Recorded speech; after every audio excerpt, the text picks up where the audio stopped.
कैलासवासी प्रसाद हिरेमठ मेडिकल फाउंडेशनच्या वतीनं आयोजित 15व्या भव्य मोफत सर्वरोग निदान आणि आरोग्य तपासणी शिबिर आयोजित करण्यात आले। या आरोग्य शिबिराला उत्स्फूर्त प्रतिसाद मिळाला।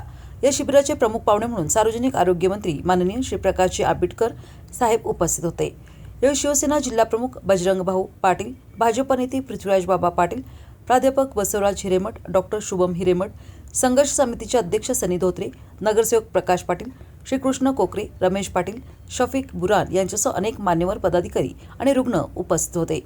शिबिरामध्ये विविध क्षेत्रातील नामवंत डॉक्टरांनी रुग्णांची मोफत आरोग्य तपासणी करून आवश्यक औषधोपचार केले। तसेच सुदर्शन आय हॉस्पिटलच्या तज्ञ डॉक्टरांनी नेत्र तपासणी करून रुग्णांना मार्गदर्शन केले।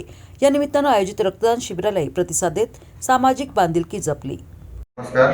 आज आम्ही इथे कुपवाडमध्ये इथे कैलासवासी प्रसाद हिरेमठ मेडिकल फाउंडेशन कुपवाड सांगली यांच्यातर्फे फ्री कॅम्प आज आयोजित केलेला आहे।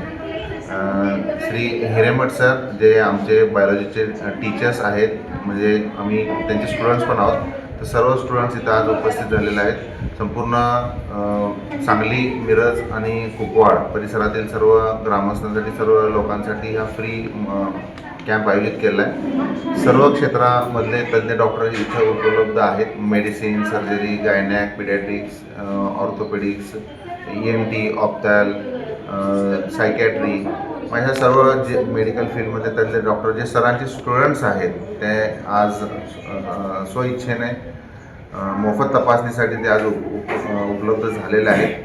तर आज जवळजवळ माझ्यामध्ये बरीच वर्ष झाली, किती वर्ष? 15 वर्ष आहे आणि हा उपक्रम रेग्युलर चालू आहे। दरवर्षी पहिला आठवडा ऑगस्ट महिन्यामध्ये असतो हा।